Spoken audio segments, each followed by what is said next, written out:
Welcome to Sapporo. All trains and all flights were canceled from a snowstorm, Including mine. Hokkaido was hit by a blizzard, and with so much snow and so much being on the road, a lot of the cars were getting stuck in the traffic. Bystanders, including myself, would jump in and help people get the cars out. It was fun and seemed like everybody just wanted to help each other out. Here we are at Ganso Sapporo Ramen Street. Decided to stop by the famous ramen alley. Got my ticket.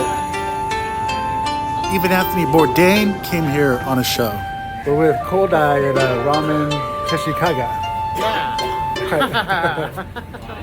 It was nice to get out of the cold and try some of the best ramen in the world.